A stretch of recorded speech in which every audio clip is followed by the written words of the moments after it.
And he wanted that hour-long talk for 5 minutes of business. Yeah. And so, and I also, he didn't like the guy that wore the tie, and he didn't like the guy that drove the Mercedes. So you went to visit him wearing a golf shirt in the pickup truck. And so you want to meet him where he's at. Yeah. Oh, okay. And then, the other gentleman was a very, very, probably in the Fortune 100 richest people that I've ever worked with, and very efficient with his time. Did not, and I could tell with him when you talk to him, if you were carrying on, he'd look at his watch. And so you get those visual cues. I knew if he looked at his watch, it changed the subject and move on.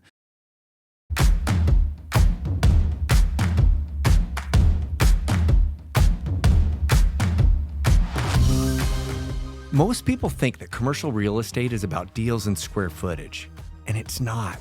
It's about trust, communication, and the relationship behind every decision.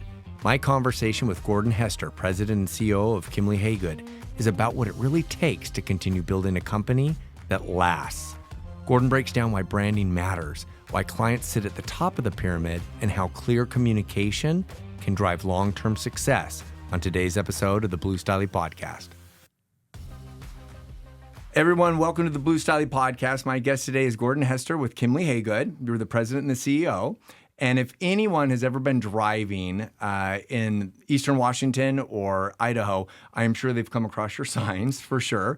And you must have had something to do with that. And it is amazing because that black and yellow, whether you're a Pittsburgh Steelers fan or not, stands out something and fierce. I am. Okay, there you go. But you guys are doing something right. And it's neat because you're bringing in so many people within the Pacific Northwest because you're a hard hitter. You're probably the number one commercial real estate group out of the Pacific Northwest. And it is just a pleasure to pick your brain today. And I'm so excited to have you here because I'm friends with your VP as well. And it's just like, thank you for being here and being willing to do this. Oh, my pleasure. I mean, I've heard you speak a couple times, and it was such a great experience to see your enthusiasm and how much that kind of matches up with my enthusiasm for life and business. So very excited at the opportunity. Well, okay, so let's dive in. And I just want to say that as I was driving here, I saw 6 of your signs for Kiemle Hagood. And it's just everywhere I look, you see the black and yellow. And I know that it's the equity yellow version or brand, and you guys had a big brand image change. And so I also just went through that. And the power of an image and the power of a logo, it is so vibrant and it's so outstanding. Like, how did that go what did that go? What was that like for you to make a decision to go with a branding marketing company that changed it?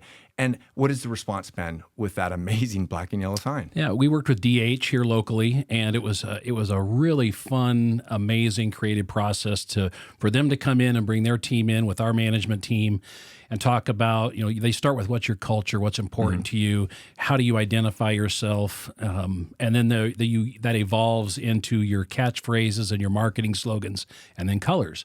And so they would bring up, they would show East Sprague and a car driving down East Sprague and show our green and white for lease sign that blends into the landscape and you could not see. And it was such an eye-opening experience to have 100%. Somebody bring that to your attention when you drive by it every day and didn't see it. And so we went through several iterations of green, purple, and that yellow and black just stuck out. Yeah. And you would see it from 100 yards away and know that was a Kiemle Hagood sign. And so the realization that our colors needed to change was great. And then just the process of them discussing, what is your message? What are you trying to create? And, they came up with the tagline of space for. So it was space for the community, space for your business, space for entrepreneurship. And that's the text that's running across the sign. That's kind of the text that runs with our for sale and for lease signs. To really think we're not just leasing a building, we're leasing space for you to exist in as a business owner or an apartment tenant.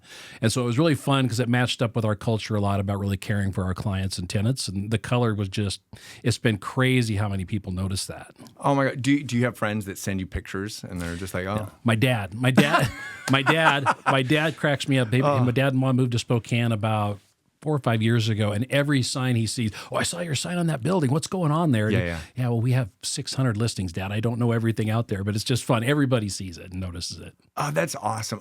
It's the power of that image, and it's like it's so noticeable, and it stands out from across, like whether you're driving in the valley and you see it like up against the dirt, and it's like it pops, and it makes you visually appreciate it for sure. So But you talk about culture with that, and when a company sits down and asks you these kinds of questions, you do a SWOT analysis about marketing. Like, you talk about culture. Your company is all about culture, and you've done some great things of bringing some amazing people on board and partnering. What has that been like as a leader? Because you came into the company with decades experience. You didn't just start as the CEO. So you jumped into this, but you have this decades-long experience with one company. How is it that you've seen the culture change, or how do you see it moving forward? It was interesting. We had a strategic planning retreat, and Bill Robinson, who's the former chancellor at Whitworth University, came in and kind of helped us work through some of the processes. And he talked about being a client-centric business. And he talked about the business model, where if you look at the business pyramid, where you've got ownership and management, then mid-management, and your lower management and clerical staff, and the customer. And he said, you guys have really flipped it upside down, that it's the customer is at the top of your business pyramid. And he said, I sense that in every group that I talk to amongst your company. Your maintenance technicians wear the logo on their shirt like it's a badge of honor. And it was very maybe enlightening to have somebody point that out to us. And it was something that we'd always probably known but never voiced. Yeah. And so to really make that forefront of how we market and how we believe in ourselves and how we support our team, that that if my client's not happy and successful, I can't be successful. And if my property managers and salespeople aren't successful, we can't make my client successful. So it was really starting with the customer, supporting the team that's providing service to the customer, and understanding that's how the business is going to succeed, is with that, the succeed from our employees and from our client. And I was laughing with one of my department heads. He said, you're almost evangelical about it, because I get very, very passionate about it. You have to believe in the client and the customer and their success. And if you focus on that, everything else will fall in place. I love that, Gordon, because, and you've heard me talk about going above and beyond to people and giving that 3 to 5% more, especially with clients, and standing out. And with your culture, you certainly do that. You're making it relational versus transactional. And when people meet me, Heidi and I always joke about this. It's like people think that there's some MO, right? Like we're trying to sell them something, or we're like uber religious, and it's like, hey, come in. And it's like, when you're so excited to make people feel special, heard and seen and valued, and like they belong to something, it really, it just bleeds from you, right? And it should be natural. And you guys do that. So how do you consistently, I want to say, how do you bring people on and show them or teach them the culture? Or do you hire like that and you say, hey, these are the things we're looking for? Like, how has your team fit into your culture so well, and you guys have just prospered so well, and you've actually been able to keep up with that, let's call it that relational versus transactional? Like, is that just something that you always press on them? Or do you have training all the time? Or do you get up and you have the powwow talks and you're like, listen, everybody, we have to remember that it has to be relational, not transactional. What do you do? It starts with hiring, and I always try to hire somebody that has that passion for what they do.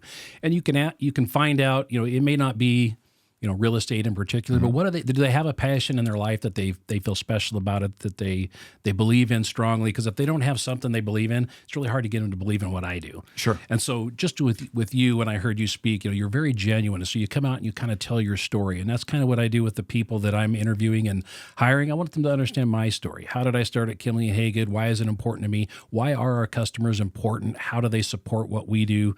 Financially, why are we out in the community? And you will get that vibe back from a potential employee, that there's something they care about, whether it's their church, their family, some issue that they find passionate. And if they have some of the skills, you can teach them the rest of the sales skills about how to lease and how to sell and how to manage. But you've got to have some passion about life and things like that. And you'll find that spark with somebody when you're talking to them pretty quick in an interview. And that's, from hiring off a resume to hiring somebody that I like and that I feel passionate about. That's kind of how I've changed my approach to finding those people that are going to believe in the culture. And then you live it every day. And you're up and down the hallway and you're talking about what's important, and you're helping people. You're walking the walk, talking the talk, and being genuine about how we run the company.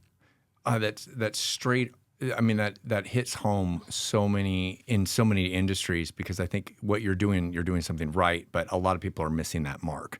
And that's the ability to communicate that and pass that along, but then to bring people on that are passionate. And what one nugget that I hear you say is that you don't have to have like a background in real estate, No. right? You could hire someone who just is a people person and a great networker, and all of a sudden they take off and they're your best sales rep, right? You have no idea about commercial property. And so when you're looking for that passion, like how do you reward people when they do take off? They're your unicorn, let's call them. You didn't realize that they could be so great, but then all of a sudden they just blow your mind. I think it's recognition. You want to call them out. We have our monthly meeting where we give our shout outs to everybody, and it's recognizing, you were there when we gave out the Black Panther Award. Right. And we gave it to our receptionist. Jen is one of the sweetest, kindest people I've ever met. And she's constantly, how can she help a tenant? Somebody that's not even calling for our business, they got a wrong number. She'll take 5 minutes to help them find the right person. And that desire to be helpful and to do something right and be that light, in the middle of the day, you recognize that and you call it out and you reward that. And that's the employee of the year, so that the producers and everybody knows, hey, the receptionist of the company got recognized as the most important person this year. Yeah. But it's understanding the value that everybody brings by having that, appreciation for the culture and passion for what you do, and the smile on your face and the glass is half full, and you preach that every day. The optimism. So it's funny that you say that the receptionist gets it, but she's almost like that first barrier of all entry of anybody calling in, and all complaints are going to come to her right away.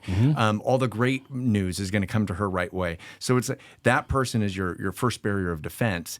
And it is so important for people to understand that it's like she has the ability, for example, and in this case, she would have the ability to diffuse the situation or make the person feel special. And it doesn't take that much. Like if someone calls in and say, hey, this is going wrong, and you say, sorry, there's nothing we can do. Versus, that's horrible.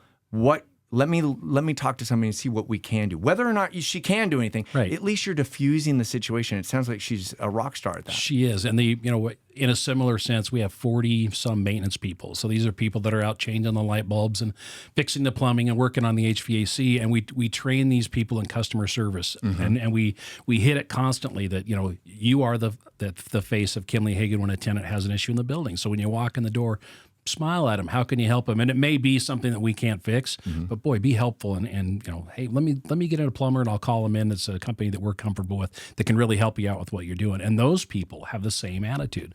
So you get the first experience with the receptionist, you get the first experience with the maintenance staff, and everybody's philosophy is, how do I help you have a better day? And it's such a rewarding, cool vibe. And I still remember Bill Robinson coming in. He said, man, that group of maintenance guys is crazy. He goes, they're the most passionate converts for believing in what you guys do. And he goes, the funnest group he interviewed out of every group. He goes, not your salespeople. It wasn't your management team. It was the maintenance staff. They love being here. And it was really cool. Oh, they found their place. Yeah. For sure. And you recognize them, support them, and encourage them to do that. Well, and it's pretty hard to get mad at somebody who's happy. Yeah. Right? If you're somebody smiling at you, it's like, what are you going to do, yell at them? Well, and you're not calling the property manager to tell them, hey, I just wanted to call you to tell you the toilet's clean and the lights work. You're usually calling because you have a problem. And these people are so good about engaging the customer and saying, I'm sorry you experienced that. How can I help?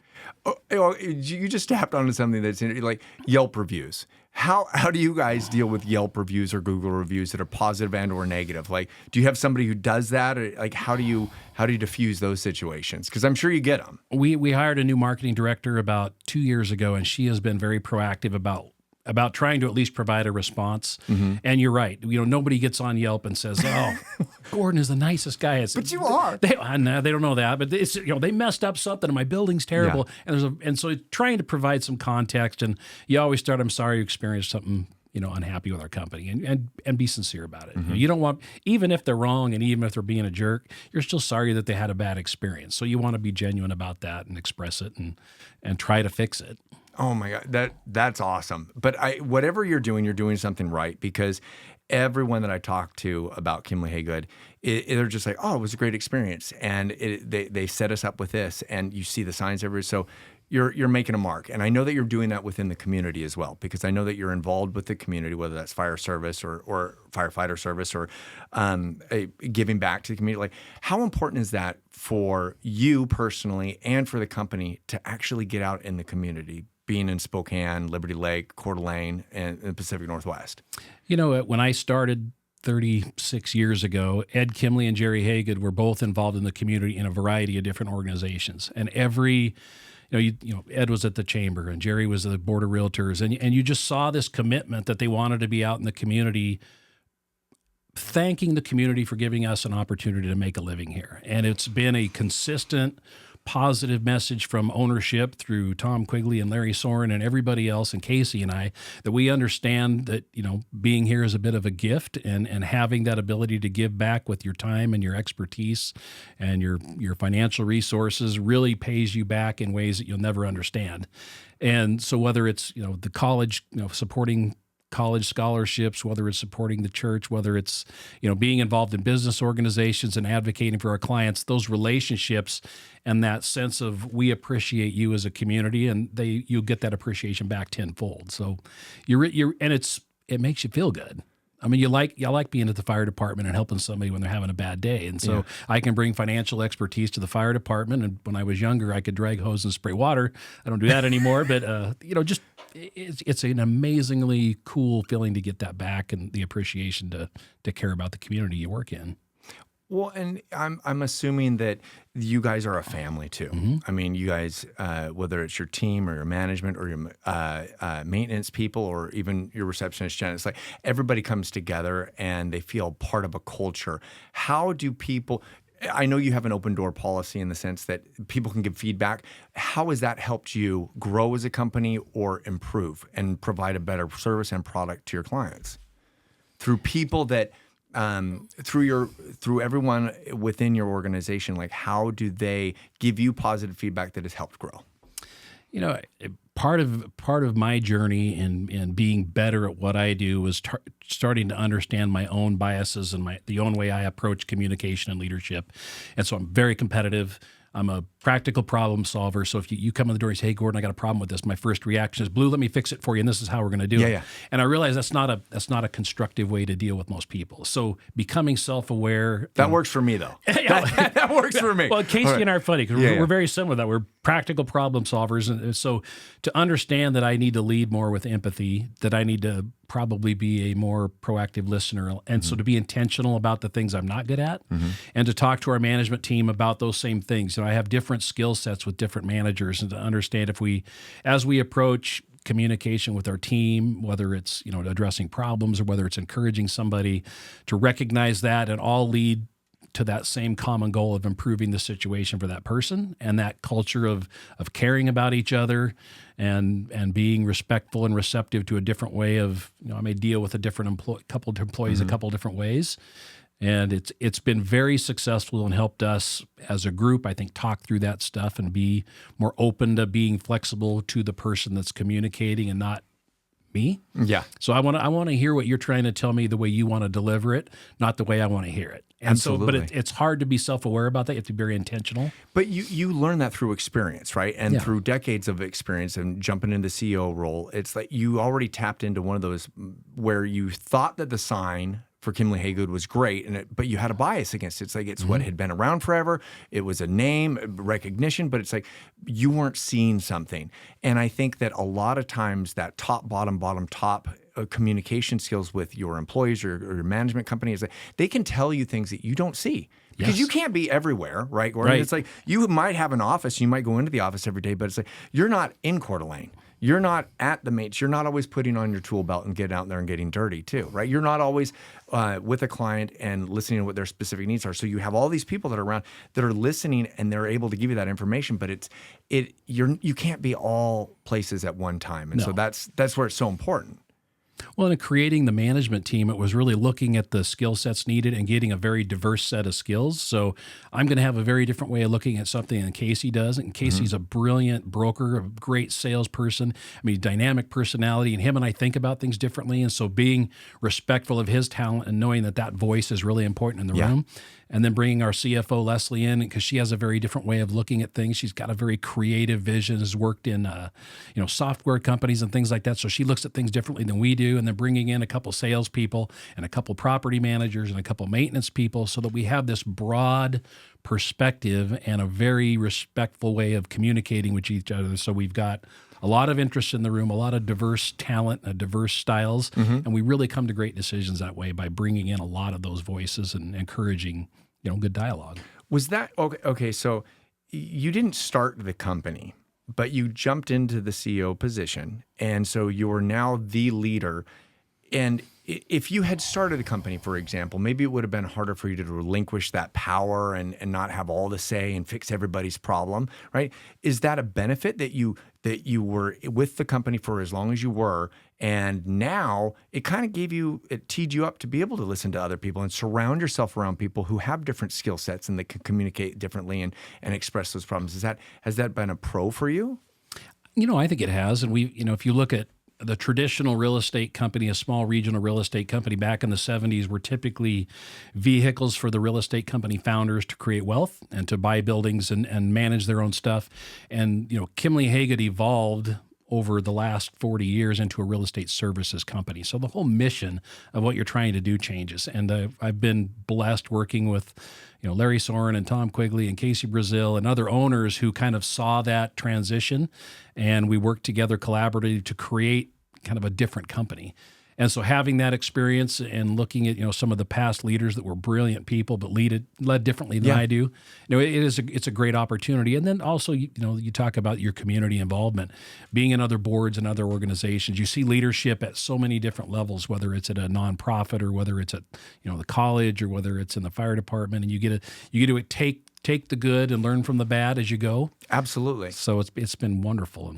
Well, and you're constantly learning too. Like whether you're involved or you're sending Casey out to be a part of a board or something, it's like you're constantly learning and you're developing your leadership style and your leadership strategies. And it's like you're just making it better. And there's no right or wrong way of doing it. And you're taking the best. And it's like martial arts was that way too. There's so many different kinds of martial arts. And just because Shotokan karate might be what I started with, it doesn't mean Aikido isn't good. And what can I learn from Aikido, or what can I learn from Judo or Taekwondo? And it's like there's pros and cons to everything. What works best for you? And so you're obviously now a conglomerate in the sense of like you have all of these masterminds around you. You're part of the community. You're growing and you're open to being curious and learning. And that is creating a future for you. What do you see the future of Kiemle Hagood? Like, what is the projection like? Do you guys have a 10-year goal, a 30-year goal, a 100-year goal? Like, how do you continue growing and making it such a great company for not only everyone who works there, but for the community? We are from a fixed hard goals. We typically work on a 3-year timeline, and then we have a rolling 3-year kind of adjustment as we think about, the year that's gone by and the year that's coming ahead. So we really look, 3 years out in front of us. And then it's looking, right now with me, I'm 59, so I'm probably at the end of my career. How do I transition? And I've got to be looking 5 years out for somebody that's going to come in and do the property management piece. And so there's some succession planning. There's, we think for the company, we've got great opportunities regionally. We still think there's a lot of growth in Spokane. Casey is amazing at what he's accomplished in Coeur d'Alene. So if you look at our growth in Coeur d'Alene and North Idaho, from Sandpoint to Lewiston, it's been an incredible amount of growth. We think there's still great opportunity there. There's a great opportunity in our Kennewick office and our Montana office. And the common theme for all of those markets is they're very relationship driven. And that's always been what we're good at and what we focus on. It's not, I don't know that I would do as well in Seattle competing against these big national companies because it becomes much more dollars and cents and numbers and not relationships. Well, and like how long can you pay to play, right? And like with advertising and marketing, it is a bigger market. But it's about the relationships. And I think that's one of the greatest things that Spokane and this area basically provides, especially to like a family man. It's like, it's our community that helps us grow and talking highly about each other. And it's funny, but with the name Blue, you can't be a bad guy, right? Because if you are, word will get around, right? And it's like I have always pressed that. It's like you want to have your brand and your image be good and relational to people. And so where somebody hears your name, they feel or they have some kind of experience or emotion that's attached that's positive. And you guys are obviously doing that. I want to be right back after a word from our sponsor. After a car accident, insurance companies will take every shot they can to leave you with nothing. But at Dubin Law, the game isn't over until you get the money you deserve. So call Dubin Law and add us to your roster today. You guys are obviously doing that. I want to switch gears really quick and let's talk about the difference between commercial and residential properties because there is a difference. And you obviously one of the services that you provide is getting people into a property to start their business and to basically grow or scale. How difficult is it for the normal person to get into their first commercial property? You have plenty of years of experience of seeing this. So when you see someone taking that timid step, like you've been there, you know what it's like. How do you help hold their hand? The interesting thing about investment real estate is it's a lot of simple math. This is your down payment, this is your return on investment, and so you walk them through the risk and return just as if they were investing in the stock market. And the dollars may be a little different, and for some people the dollars are a lot bigger. But you can buy a smaller commercial building or a duplex as an investment, and so there's a lot of ways for investors to get into what I would call the commercial market. First steps without feeling overwhelmed and without completely bankrupting yourself, and it's a wonderful way to build long-term wealth, yeah. And wealth that you get to pass down to your children, and it's because the real estate values typically don't go down historically, and so it's just walking them through the process and the math, and people like Casey that do that on a constant basis have a wonderful format of laying that out for you. And all of our investment brokers do the same thing. They've got that format and that template that they can lay out in front of you and say, here's how the math works, here's how your investment is going to work. And it's not too intimidating if you've got somebody that's been doing it for 20 or 30 years helping you get there. Well, I think another thing that is important to remember is that they're probably not going to get a loan if they can't make it work. Right. Right? Because the bank or the investment property, they're not going to just, here you go, here are the keys, right? This isn't in 2008. In this environment even, it's harder to underwrite commercial building. Interest rates are a little higher and banks are a little tougher to get a loan from. So it makes it a little, your risk is a little lower, but it's... Well, why is that? Can you explain that to a layman in the sense, like, why is it that banks are harder or they dive deeper or the interest rates are higher? Like, is that just because they want to protect their loan, or so what is that interest rates will fluctuate with the market for interest rates very similar to they do with a residential home. So you're going to fluctuate based on the federal lending rates and things like that, and what the Federal Reserve sets as the base lending rate, and then your commercial rates go up from there. So it's a little bit dependent on what the government and the Federal Reserve do for rates.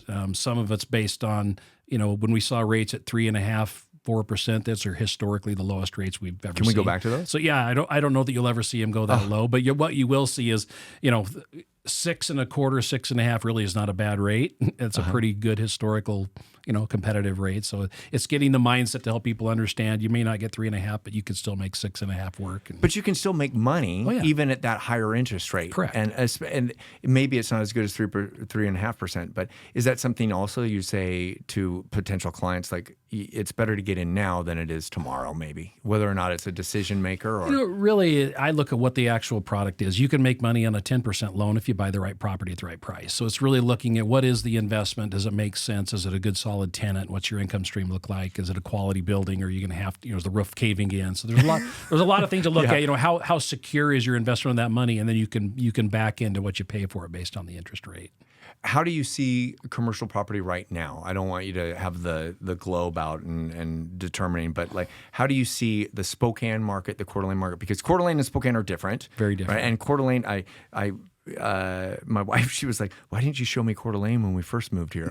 Because Coeur d'Alene's a huge different ballpark, right? And so it obviously the market's going to be a little different, but how do you see commercial property going ahead? Like, is it something that people should jump into eventually if they do want to create that long-term wealth? The investment market always makes sense but again, it depends on what you pay for it and how you structure your investment. I think that, real estate investing, just like, you see all the volatility in the stock market. You don't see that volatility in commercial real estate, but emotion still plays a role in people's decision to deploy capital and buy commercial real estate. So tariffs, tax discussions, all of that uncertainty, people kind of want to hang on to their money. So if as an investor, you're a little more nervous, you may require a little higher rate of return because you're nervous about what's going on in the economy or in politics. And I always try to look beyond that because that's always a temporary thing, just as in the stock market. Yes. I'm not investing in the stock market for what's going to happen next month.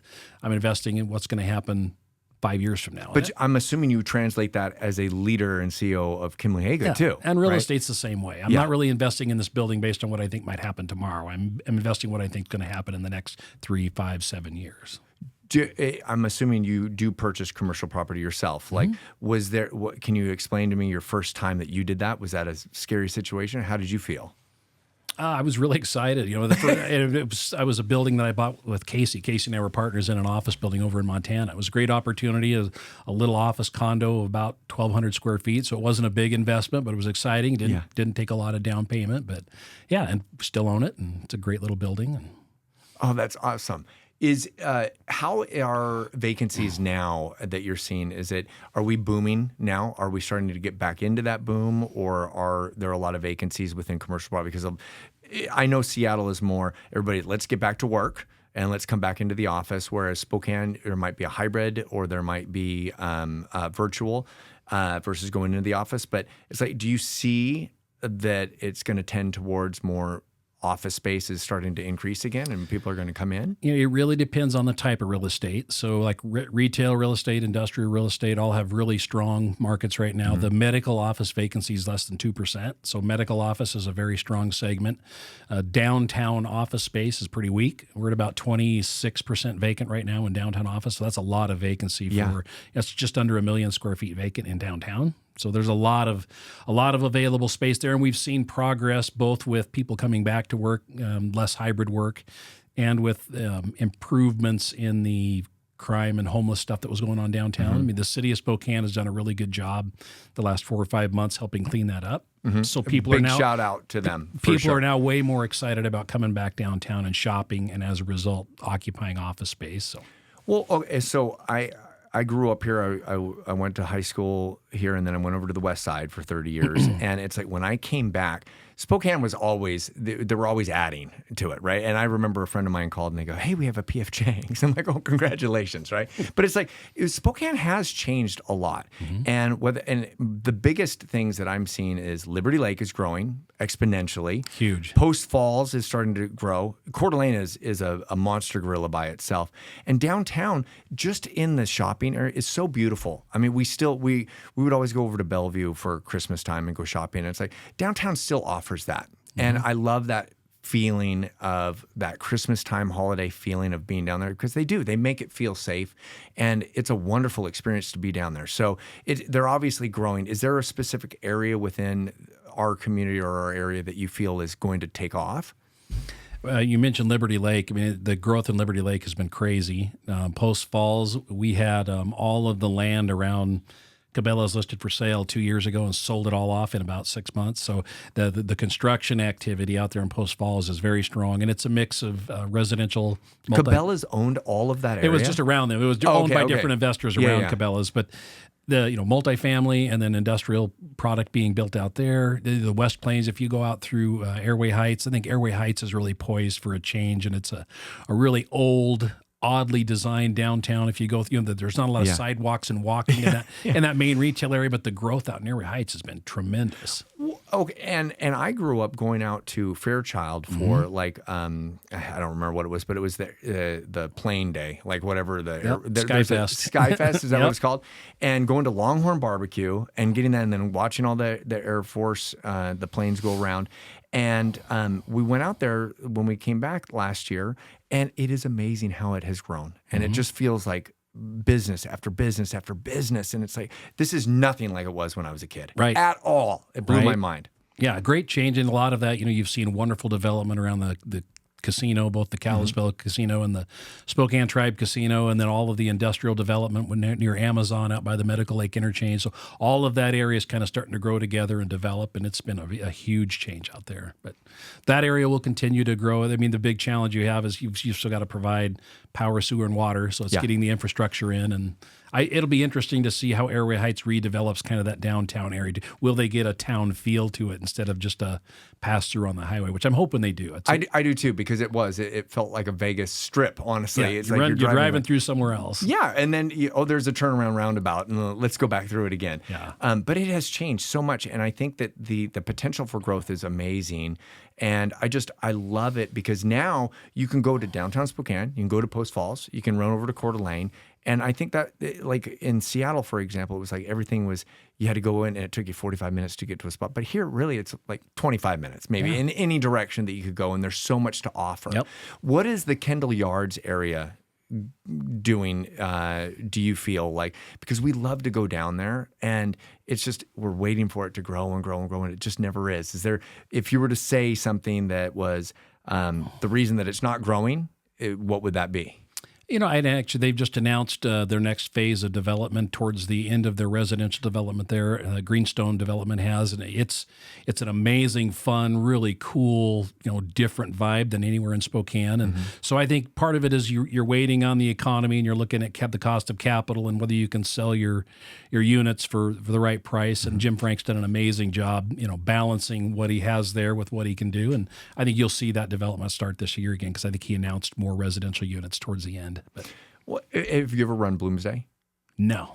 I hadn't either until last year. And the only reason I did is because it was on May the 4th, and so everybody was Star Wars. Star Wars, you're going to do it. I will do it. But I walked. My wife ran most of it.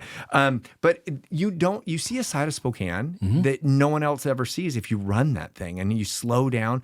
And once again, you just see Kendall Yards, you see downtown Spokane, and it's really neat to see how the community has grown. And there's little nuggets everywhere. That's beautiful. Cool stuff everywhere. It is. And the falls, and it is such a wonderful place to be able to walk or go around in downtown Spokane. Riverfront Park is just beautiful. Do you tend to bring people that come in, let's say potential clients for you, when they come into town, do you show them the best of Spokane? Like, how do you help stand out? Let's go back to Kiemle Hagood in the sense that how do you stand out to go above and beyond for your clients? Like, what do? Do you chaperone them and say, this is what Spokane offers? Because a lot of people, I believe we're a hidden gem here. I still believe that we're a hidden gem. And when people come here, they're like, oh my gosh, I had no idea how big Spokane was. I had no idea what it offered, the history here. Like, when potential clients come in and you're trying to pitch them, like, are there things that you do to make not only Spokane stand out, but then also Kiemle Hagood? Yeah, part of it is it depends on the client and what, if they're trying to invest in a significant real estate asset in Spokane, you want to show them Spokane. And Spokane's always been a secondary market from an investment standpoint. So you want to show them that even though we're, Spokane, Boise, Albuquerque, we don't compare to like a Portland and a Seattle and a bigger market. There's some great opportunity here. So you bring them in and you show them that Kendall Yards development, you show them the park development, and you show them the community's investment back into Spokane. You take them out to Liberty Lake. So you show them it's not just the city of Spokane, it's this big metropolitan area that is growing and thriving and really, like you say, it's a real gem. And so for those types of investors, you take them around and show them everything. If they're looking at a real specific segment, they want to be out in the valley because they do work in Post Falls, we might just show them Liberty Lake and Post Falls. So you try to match up what you're showing them with what their interests are and what they're going to find valuable.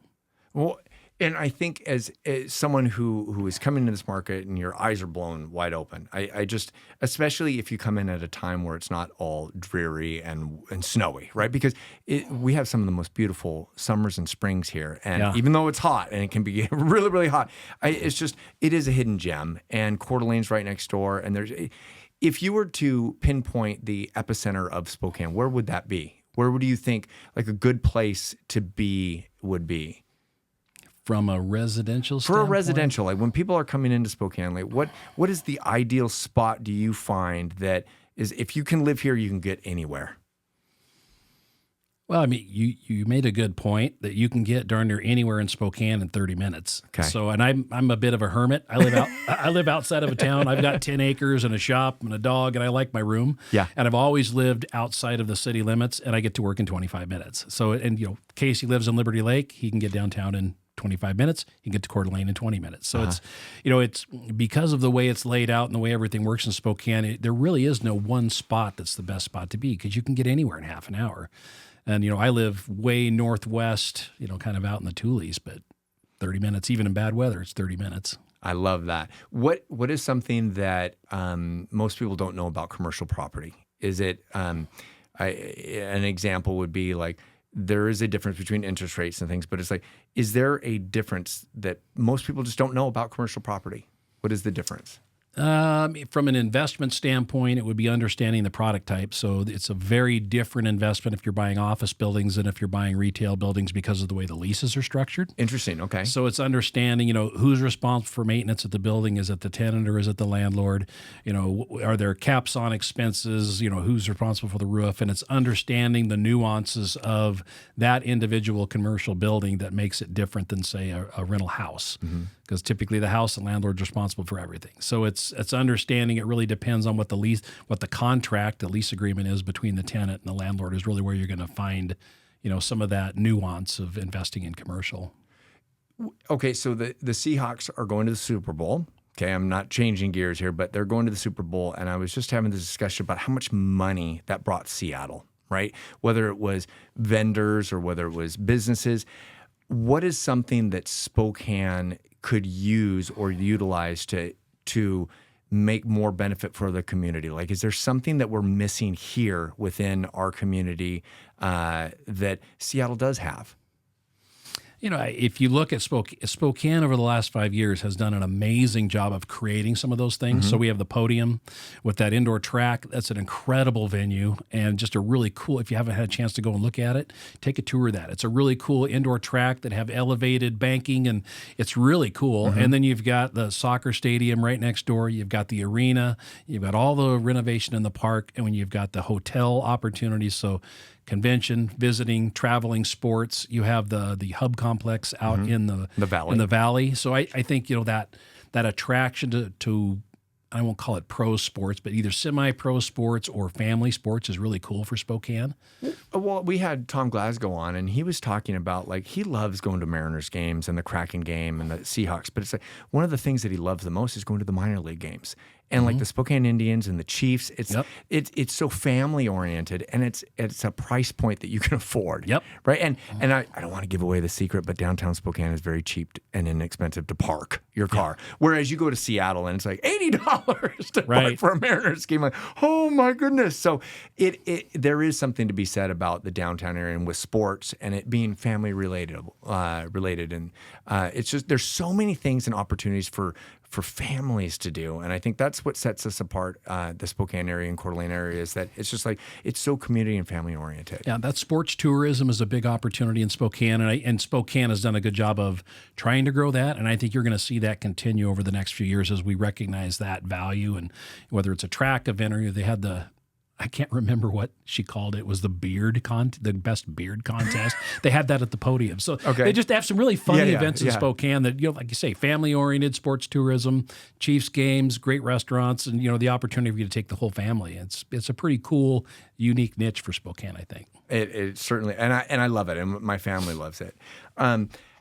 So Spokane's growing. How do you grow as a leader in your position? Like, what do you like to do to personally develop yourself? Like, do you like to read books? Are there a couple books that you love? Are there classes, mastermind groups that you're still involved in? Like, how do you continuously stay curious as the leader and the CEO of Kiemle Hagood? Last fall, I just completed my master's, so that was congratulations. That was an educational opportunity that I've always wanted to do, and it was a great experience to come back into something as a student, a peer student, and not just, attending one class that's a community college. But, well, there's nothing wrong with that. No, because I love that too. Like, I'll go take a language course. And I'm a big fan of our community colleges and our local universities. But it was fun to come into it as a student, and I was probably, based on a couple of the student groups, significantly older than the majority of the student population. Sure. But it was very humbling, and it was a cool opportunity to rethink that value of always learning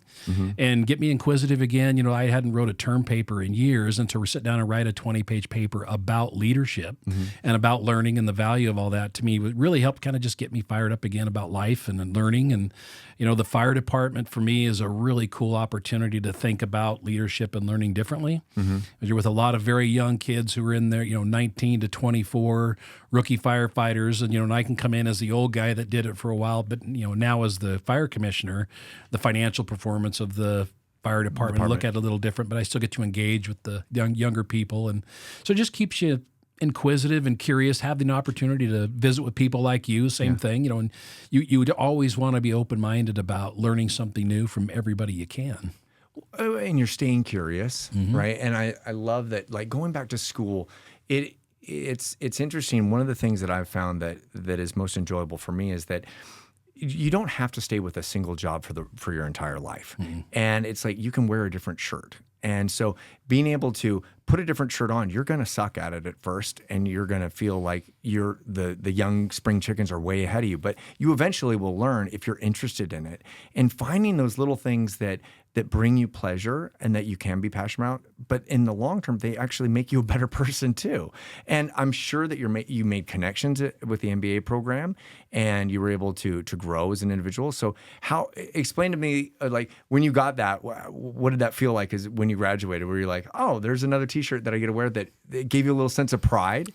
Was it harder than you thought it was going to be, or was it easier? Actually, it was more. I was way more, energized with the process than I ever thought I would be. It was really fun. I mean, my wife drove my wife nuts because on the weekends and evenings I'd be in the kitchen on my laptop writing papers and researching topics on leadership and things like that, and it would drive her nuts because I'm so focused on it. I'd come in and I'd be so excited about a topic. I'd be trying to explain it to her, and she's looking at me like, "What are you doing? Go do your thing." I appreciate you're excited, but it really energized me in a way that I probably didn't expect. So I don't know that the logo or the T-shirt or the physical paper was exciting as the self exploration and learning about myself and my own style and what I found important. And, in theory, that may be something that carries me beyond my career in real estate into something else, whether it's writing or teaching. And because you have more fuel in the tank, right? And once you're done working with Kiemle Hagood, it's like, what else do you want to do? Do you want to sit around and sleep all day, or do you want to continuously grow, or what do you want to do? And it's just keeping those synapses moving, let's say, and it's like you're just staying young mentally and physically, and I love that. You mentioned something that's interesting to me because not everyone likes school, and they don't want to just, I've got to learn this. And for me, school was hard at the beginning because I didn't have a passion for what you have to take these core classes, and I wasn't interested in accounting, and I wasn't interested in finance, and I was interested in money, but not accounting, right? And so, but to be able to be introduced to something that you do become passionate about, it's like, wow, it opens up your eyes. And so I hated writing, and I had no idea that I would ever write a book. I never had aspirations to write a book. But then when I started to write, I was like, I had this whole new perspective of it because now it was for me. Now it was for me to share my legacy. Now it was for me to get my word out and these things that I learned. And it wasn't a job at all. It was so fun. And so school for a lot of people can be this dreary, horrible thing. I've got to do this. It's like, if you can change your mindset and what you're going to actually take from, I think that's the secret. I really do. Big time. And let's tell on myself a little bit. I flunked out of college my junior year because I was not into it, didn't like school a whole lot. I was going to be an electrical engineering student. I found engineering to be boring as heck. I was having a great time partying and having all this fun with my buddies, and my end of my junior year was out of money and on academic probation. So you take a year off and you drive truck, you work as a logger, you just work in the sawmill, save my money back up, and it took a year of maybe self-discovery and reflection to say, maybe school wasn't the issue, maybe my maturity was the issue, and you reapproach school a year later with a much different mindset, and you go to Eastern Washington University, graduate in 12 months with a 4-point, focused, and engaged at that point and thinking more about life and not just school's a party. School is actually a vehicle to get me somewhere I wanted to be. Well, and later in life, going back from an MBA program, like I remember graduating from the UW, and I was like, I could transition right in and go into an MBA. I want to do LSAT, GMAT, and do international corporate law. And I thought, okay, as soon as I'm done with school, then I'm going to jump into that. But a lot of people told me, like, give yourself some time. And learn from experiences, and start your own businesses and learn from your failures, so that when you do go back to school, if you end up going, that you have all of this knowledge and experience that you can then put into your school and get that 4.0. And you look at it completely different, and you realize that it is a vehicle to help you get ahead in life, not just like, I have to do this. It is so important. Both my sons approached it differently. My oldest son went to college, was going to be a computer programmer, hated it, and then got into electrician. So he's now a journeyman electrician. Went through all the schooling to become an electrician. Loves it. Having a great career. Can I have his phone number, please? Yeah, he's a great electrician. And my youngest son kind of went backwards. He didn't want to go to school, and now he's going to school to get his teaching certificate because he really loves kids and that kind of concept of teaching small kids. And so he's doing great in school. But you have to find kind of your own path and your own interest to get there. And we all have a different path, right? So you talk about continuously learning and evolving and pivoting through things. You obviously made it through the pandemic, and that was probably pretty tough. And I know people have exhausted themselves on this conversation, but I believe that maybe one of the bigger things that's coming up down the line is AI. And how have you at Kiemle Hagood taken AI and shown everyone, like, don't worry, it's not going to replace your job. Right? You're not going to get replaced, but how do we use it as a tool to become more successful and smarter and better for our clients and for ourselves? How have you utilized AI to get yourself ahead? We are just starting to embrace kind of AI, whether it's Chat GPT or whether it's other types of AI, and I'll give you a couple examples. I can take and put a photo of an empty retail space into AI and say, envision this space as a restaurant, and it will put all of the layout, the equipment, chairs, and everything so that I can show a potential client that maybe can't visualize what the space looks like. Here's what it may look like as a restaurant. Yeah. And here's what it may look like as an auto parts store. And here's what it may look like as whatever. And that AI tool really helps somebody visualize what this space may be. So it's a great marketing tool in that respect. Love that. The simple, the funniest AI that I'm getting help with is I have a support staff person who's very strident in the way she communicates, and she's and a great, talented, smart person, but she'll get wound up and her tone doesn't. And so I say, okay, before you send this out, I want you to run this through Chat GPT and say, make this sound nicer. And then before you send it, put it in again and say, make it sound nicer again. And she was laughing at it. She goes, it helps me take that breath, take the emotion out of it, and respond in a way that maybe is more helpful. And she was laughing at kind of how helpful it's been for her. And we'll use it as a, writing tool. If I'm stuck on something, I'll have I used it to rewrite our company mission. I say, I'm stuck on something here and I can't get it. Rewrite this and give me another version of it. And it'll give you some great ideas that maybe you haven't thought of. And it's not going to replace anybody's job because it still has to be me. Yeah, and so 100%. what I'm not going to do is put something out there and say, write this for me, because it still has to have some personality. But it's a great tool to maybe help you rethink how you would express something. And I think that's just scratching the surface of what AI can do. So I can put in a financial statement and say, help me. I want to look at a 5-year trend of expenses and income, and help me depict this for an investor who's looking to sell this building. And it'll rearrange the numbers and give me a format that maybe is a little simpler than what I was doing. So there's a lot of value to it as long as you understand it's a tool. It's not a replacement for anybody, but it's a great polisher and changer, and it's going to be an amazing accelerator of what we do in business. Every month I learn something new about how to talk to it or how to help me with something, whether that's pitch a speech, or it doesn't write my speeches for me, right? It's my storytelling, but it can help me pitch my speech to a potential client. One thing that I've been working on is creating a mastermind group based off of what it understands of me, and like saying, I want a mastermind group of someone who's an expert at LinkedIn. I want an expert with commercial property purchasing or franchise purchasing, and find somebody expert and talk to me like you have taken a company from 0 to 5 million. And I have this mastermind that I just talked to it like I'm going to a mastermind group. And I'm like, Gordon, what would you do if you were just getting into commercial real estate? What would you do? And it would reply back to, Blue, because you haven't done it yet, you need to do X, Y, and Z. And it's up to me to do that X, Y, and Z. But I start to see it like it kind of pushes me. It reminds me. And I just have this great mindset group around me that just helps push me. And that is one of the greatest things that I've learned, rather than just talking to it about, hey, can you force an email for me? Yep. Right? Or can you make it a little nicer? Right. Right?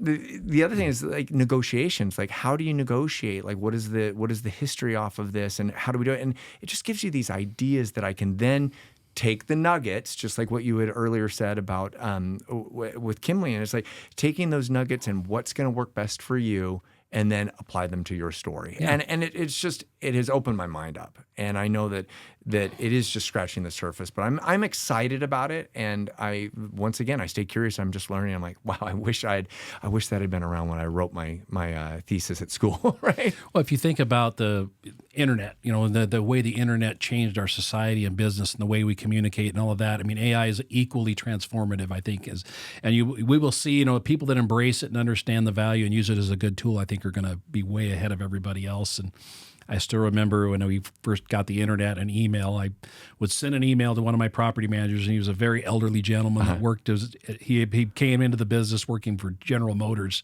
as a regional salesman. He would print the email, handwrite his response, and walk it back to me because he didn't trust it. I don't trust that computer is going to get it to you. So you've got to trust in AI, trust the process, and you massage it and work with it. But it's all going to be better for us, and we just got to embrace it and figure out how to use it. My mom still does not do any banking on her phone. Yeah. Like never. We'll never do anything. And I still do appreciate going into a physical bank. Yep. I do enjoy that. But my wife was telling me, she's like, just deposit your checks online. I'm like, I was so against it. And then I started to do it. And then COVID hit. And I was like, that's the greatest thing ever. Yep. So I had to be willing to be malleable enough to change, right? Yep. Well, I love that. So let's talk about really quickly about even though things are changing and you see a different direction sometimes with things, but how do you stay consistent and how do you gain the trust of your clients and of your all your team members? Like, how do you as a leader gain trust? And what have you done specifically to make sure that not only you're doing that, but everyone around you is doing that? Is there something that you're doing to gain the trust of the clients? And I don't know that it's any different than a lot of other people do. It's personal communication, and I stress that with my property managers and with my team that you've got to be reaching out and communicating with people using the vehicle that they want to be communicated with. So, my 25-year-old person that's text messaging my 80-year-old client he's not using the right channel. So helping him understand, this client wants you to go up and sit in his living room and talk about his building. And he doesn't want to talk about his building right away. He wants to talk about his grandkids, and he wants to talk about his wife, and he wants to have a relationship with you that means something to him. So it's respecting that, and then respecting the bank CEO that wants a 2-minute conversation, wants to be very brief. Tell me the high points. What was my profit margin? And don't call me back. Yeah. And so being genuine and having the relationship, meeting people kind of through that channel they want to communicate with, and helping the team understand that value, and that, they're still, you and I sitting across from the table from each other has a great value. Yeah. And whether it's just checking in with somebody over a cup of coffee or on the phone, having those relationships and nurturing them, I think differentiates who we are. And our team's really good about that. And for me to help them understand that value too, that, make that touch and that personal connection. Well, and I think that's golden, Gordon, because it is so important as a sales rep is to find out how your client or your customer wants to be communicated with. Because you just hit on it. It's like a 20-year-old is going to be on their phone. They're not going to be on their desktop computer. A 20-year-old doesn't want a phone conversation. The CEO doesn't have 20 minutes to have a talk. They're like, tell me X, Y, and Z. What can I do? How are you going to make my life easier? And how are you going to provide some kind of income for me or whatever? It's like they want to know the bones. Done. Let's move on. And so you have to ask them. How have you personally asked how clients like to be communicated with, or how do you stress that onto your team members? Like, just ask them. Mm-hmm. Is that what you would do? Many ways that is the way. Hey, how do you prefer to receive your financial statement? What would you like from me to help you understand your business? Some of it's intuition. I tend to be, that's one of my skill sets. I can read people pretty well. So, I laugh about I talked about the 80-year-old guy. He was a dear friend of mine, very blue collar. Just love the man. He was into collector cars, but he wanted to know how my kids were doing. How are the kids doing? What? And he knew their names. Yeah. It meant something to him. And how's your grandson Jimmy? Oh, he's doing great. And he wanted that hour-long talk for 5 minutes of business. Yeah. And so, and he didn't like the guy that wore the tie, and he didn't like the guy that drove the Mercedes. So you went to visit him wearing a golf shirt in the pickup truck. And so you want to meet him where he's at. Yeah. Oh, okay. And then, the other gentleman was a very, very, probably in the Fortune 100 richest people that I've ever worked with, and very efficient with his time. Did not, and I could tell with him when you talk to him, if you were carrying on, he'd look at his watch. And so you get those visual cues. I knew if he looked at his watch, change the subject and move on. And I finally got to where we would have 2 or 3 hour meetings to talk about his real estate, to having a 1 hour meeting where we'd hit the highlights, he'd be done and catch an early plane and be happy as heck. But it was understanding people, taking the visual cues, and then just asking, how do you want to receive your financial statement? What do you want from me? And it's funny because I get a lot of salespeople calling me. I get 2 or 3 a day, and they, I'd love to take you to dinner and talk about my business. I said, no, dinner's my family time. I'm not going to go to dinner with you. Yeah. Well, how about we just go to lunch? Why don't you come by the office and I'll give you 15 minutes and tell me what you would like to tell me. Yeah. And I'll decide whether we're going to move that relationship somewhere else to where I want to sit down and have coffee for half an hour. And there's a lack of that skill set, I think, of just asking, hey, how do you like to get sales pitches? LinkedIn is a great example, too, of the guy that connects with you and then immediately starts hardcore selling you to be your stockbroker. He's like, I don't even know you. It happens every day. 100%. Hey, can we help you with your video, your speaker reel? Hey, can we do this? And I'm just like, wait, I just connected with you. Don't even know who you are. Exactly. You haven't even asked a question about me. But I think that is absolutely the nugget to take away, is that it's about finding people where they are and having the ability to ask them how they like to be communicated with. And obviously, your group does that. You have this amazing culture around you, and you have these team members that all feel part of a family, and you've just done an outstanding job. And so, what do you see moving forward with everyone within the group? Do you guys want to exponentially grow, or do you like the smaller community base, like your teams where you are, or do you see that you're growing even more within Kiemle Hagood? We have great growth within the regions we're in. Geographically, it makes a lot of sense for us. Missoula, Kennewick, Coeur d'Alene, Spokane works really well, and there's enough market opportunity there that I don't see us growing a lot geographically. We've expanded our maintenance company, went from 18 people to 45, so there was great growth within that segment, and there may be other services that we can offer. When you're going into the service industry too, right? So we have it's an HVAC service company, so they do maintenance and repair on HVAC and plumbing repair, and so there's other similar types of opportunities to do things that are adjacent to what we do, I think. I don't see us growing geographically without some, we typically grow with our client.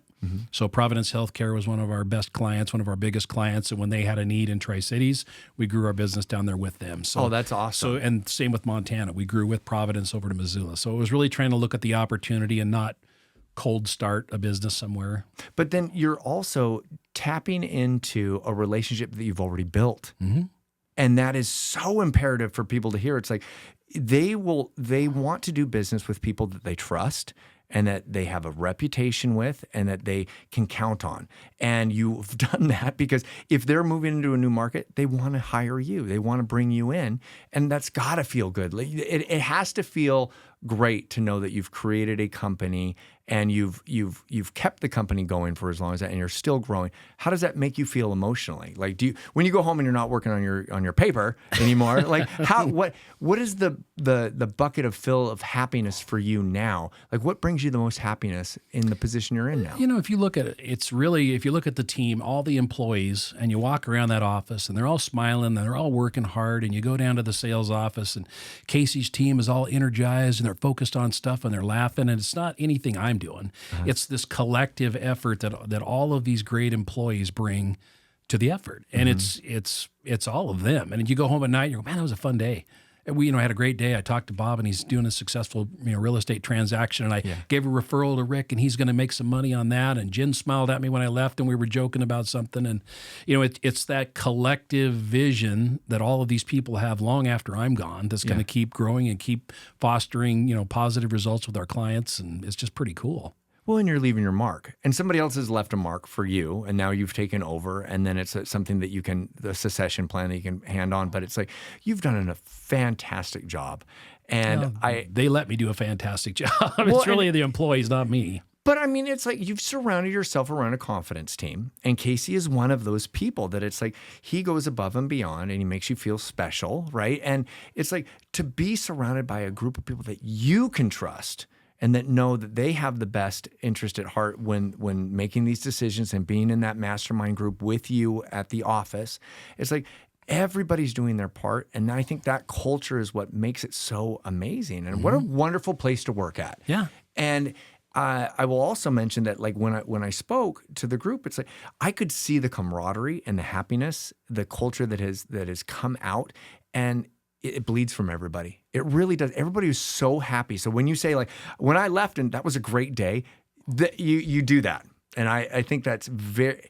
If you were to say to, let's say, an entrepreneur just starting out or someone getting into leadership, how do you create that kind of culture and continue to foster it? What is the secret? You know, I posted something on LinkedIn a couple days ago about just communication style, and it's believe in the company that you're working for.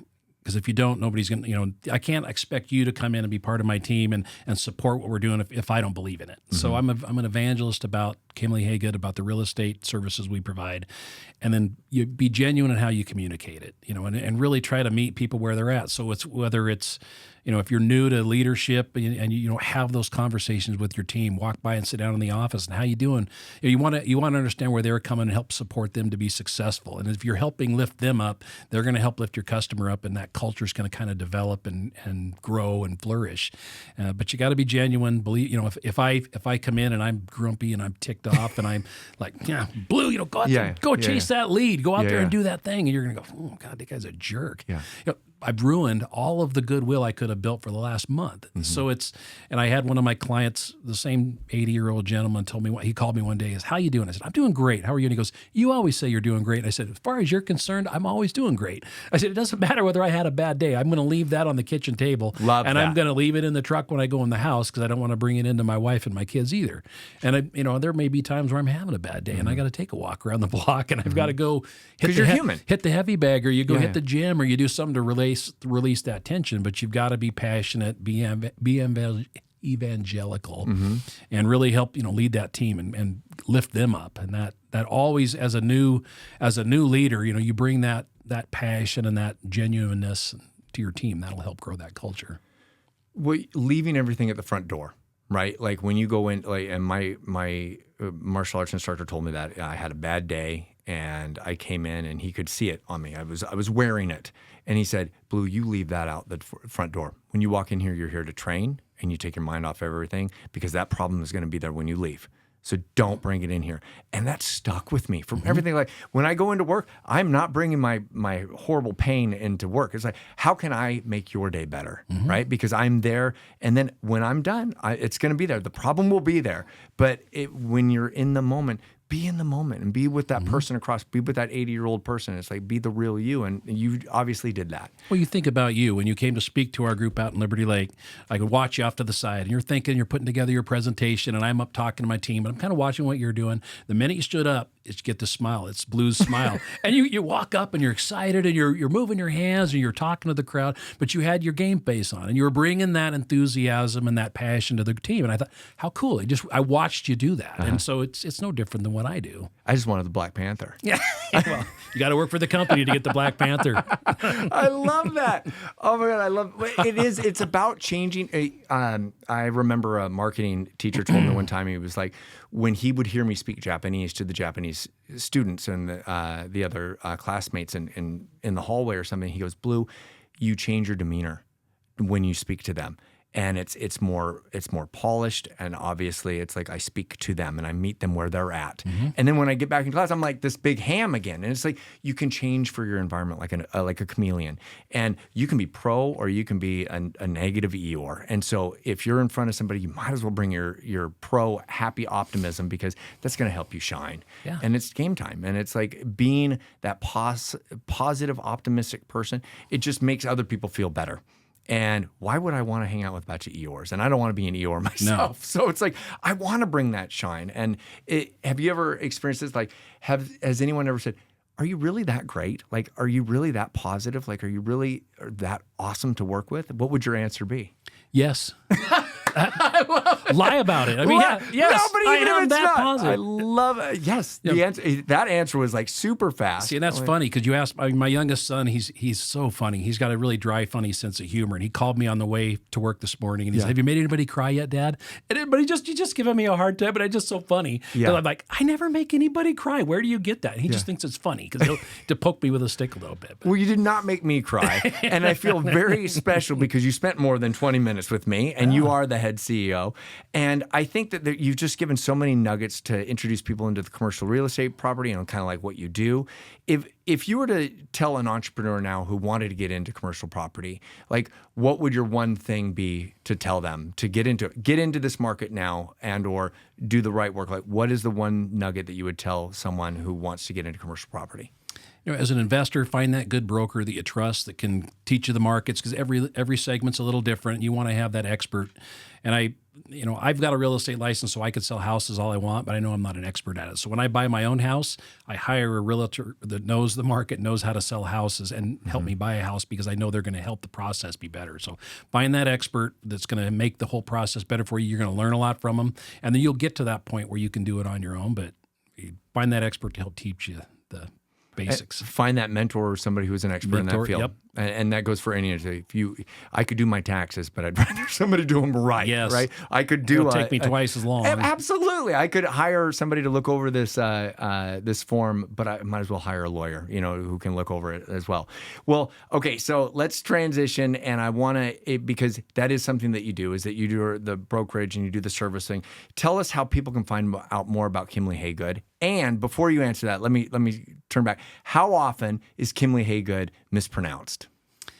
Kiemle Hagood is mispronounced daily, and that was funny. You and I were joking when I came in here. When I started, I worked for Ed Kiemle and Jerry Hagood, so I knew both of the founders. Yeah. And Ed Kiemle had this wonderful, funny sense of humor, and he used to laugh when he goes, when I go to the restaurant, I tell him Kim Lee is coming.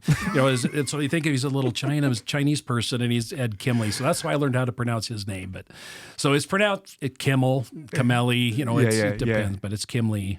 But KiemleHagood.com, Kiemle, and we're on our website. You can call our office. You Google search Kiemle Hagood, and even if you spell it wrong, you're going to find us. And you can actually get to my phone number and call me anytime. I actually answer my phone and take all my own phone calls and set all my own appointments. So love to share the story about the company and what we're doing. Well, and I will say that you are open to that and that you do have that open door policy and you are a great company that I would send people towards. But the other thing that stands out with you as a person and Casey as a person is that you make people feel special. And it is interesting. One of the things that I talk about from the stage, and you've heard me say this, is that reach out to people, 3 people who have made a difference in your life and make them feel like understand that they've made a difference in your life in some way. They've impacted you in some way because they might not know. And it's not that hard to do that, and it's not that hard to show appreciation. And so going that 3 to 5% more and showing that appreciation and sending a handwritten card to someone is so important. And you did not have my address, but you emailed me. And you emailed me a review, and you said, this is as close to a handwritten card as I can get, but I appreciate you coming in and the difference you made and what the impact you made because, and that just, it made me laugh. And that is more memorable than a handwritten card because you made fun of it, but you took the time out of your day to do that and make me feel appreciated. Like what I did was valuable enough. And so I appreciate you. I appreciate everything that you and Casey have put together. I love your team. And I just look forward to seeing more of those black and yellow signs and hearing people mispronounce Kiemle Hagood. So thank you so much for giving me your time. My pleasure. Today. Thank you. Really appreciate it. I love it, Gordon. Thank you so much, man.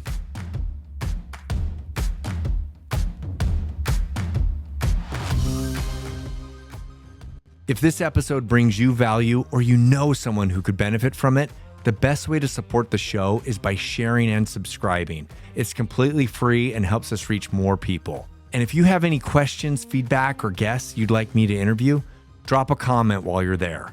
I'd love to hear from you. And most importantly, thank you for tuning in. And let's continue sharing optimism and positivity.